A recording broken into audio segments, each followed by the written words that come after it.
Most of us believe that to find God, we have to leave something behind. The noise. The dishes. The ordinary, unglamorous hours that fill a life and never seem holy enough. We imagine that nearness to God is earned somewhere else. In silence. In retreat. In the disciplines of people stronger and steadier than we are. So we wait for a better season. A quieter room. A version of ourselves that prays more and fails less. There was a man who believed that too. He entered a monastery expecting hardship, penance, a life of holy suffering. And God, as he later put it, deceived him. Because instead of suffering, he found joy. And he found it in the last place he was looking. He found it in a kitchen. His name was Nicolas Herman. He was born in the region of Lorraine in France around the year 1614 into a poor and devout family in the middle of a long and brutal war. As a young man, he became a soldier. During one siege, he was wounded in the leg, and he carried the limp with him for the rest of his life. But the wound that truly changed him was not the one on his body. When he was 18, he stood before a single bare tree in the dead of winter. Stripped. Gray. Apparently dead. And something opened in him. He understood all at once that in a few short months that same tree would be covered again in leaves and blossom. That the life inside it was not gone. It was only hidden, held, waiting on the quiet providence of God. He said that in that moment he received such a love for God that 40 years later, it had not grown any greater. It did not need to. After the war, he tried ordinary work, and he was not good at it. He described himself as clumsy, a man who dropped things and broke things. Around the year 1640, he entered a Carmelite monastery in Paris as a lay brother. Not a priest, not a scholar, a servant among servants, and they sent him to the kitchen. He disliked it at first. He called it a post that was, by his own nature, disagreeable to him.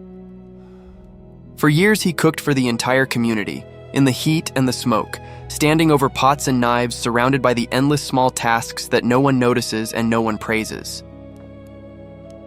And this is the strange center of his whole life. It was there, in the work he disliked, that he learned to live in the presence of God.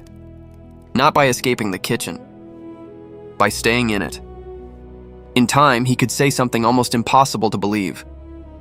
That he felt more united to God in his ordinary tasks than in the hours he set aside for formal prayer. He did not build a system. He had no ladder of steps, no complicated technique, no secret discipline he could hand you. When people came to him expecting a method, he nearly disappointed them. It is difficult now. His counsel was quieter than that. Turn every action without exception into a brief and honest conversation with God. Nothing forced. Nothing artificial. Just the turning of the heart again and again in the middle of whatever your hands are doing. For him, there was no real difference between the set hours of prayer and the rest of the day. The kitchen and the chapel were the same ground. Wherever he stood, God was already there, and that was enough to build an entire life upon. He told people to use small words. A single short sentence lifted upward when the mind begins to drift. My God, I am all yours. Nothing elaborate. Nothing performed. Only the soul remembering gently that it is not alone. And when he forgot, as everyone forgets, he did not punish himself for it. He simply turned back. The way you would turn back toward a friend who had been standing beside you the entire time. If that sounds easy, he would agree with you. And then he would tell you that it is also very hard. Easy because it asks for nothing but attention. No money. No talent. No perfect conditions. Any person in any circumstance can lift the heart toward God in the space of a single breath. Hard because of everything underneath. It asks you to let go of the kind of prayer that makes you feel impressive. To stop measuring your soul by how much you accomplish, and to keep returning to God even when you feel nothing at all. He knew that emptiness from the inside.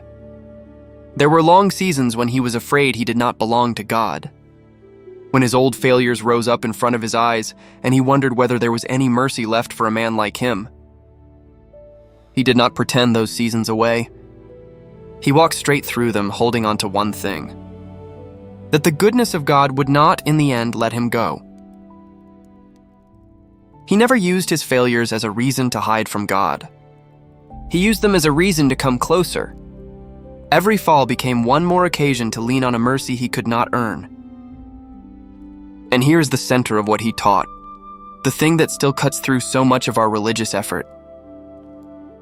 He said that strict rules and long prayers do not by themselves draw the soul to God, that a person can keep every discipline perfectly and still remain far away.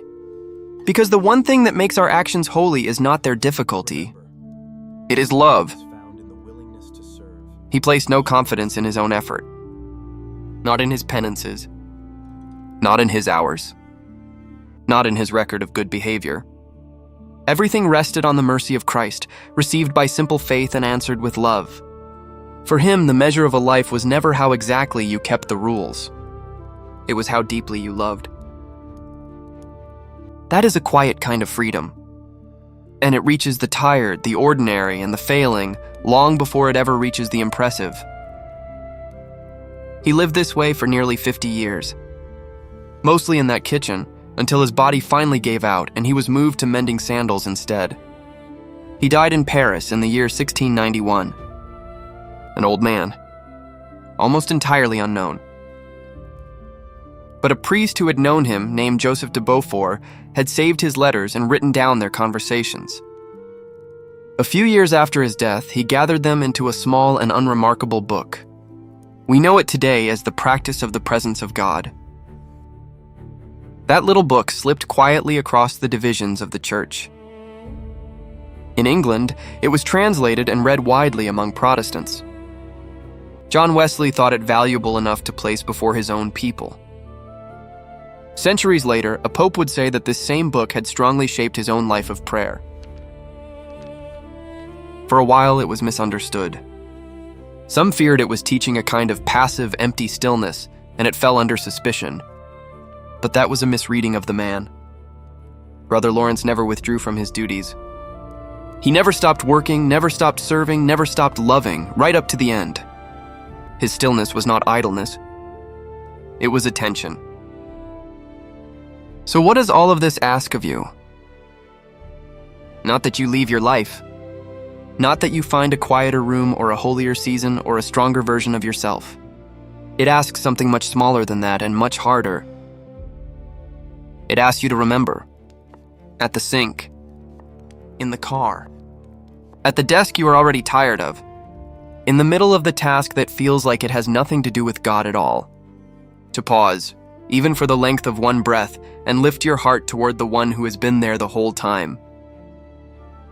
It will feel like nothing the first time you try it. And the second, this is not the work of one dramatic moment.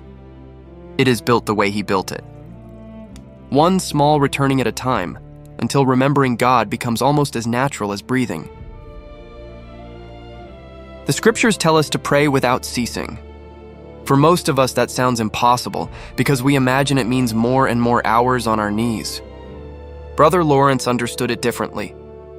He believed it meant a heart that keeps turning back, quietly, through an ordinary day, toward a God who never actually left. You do not have to feel holy to begin. You only have to remember that he is here. Here in the noise. Here in the dishes. Here, in the ordinary hours you were sure were too small to matter. He is here.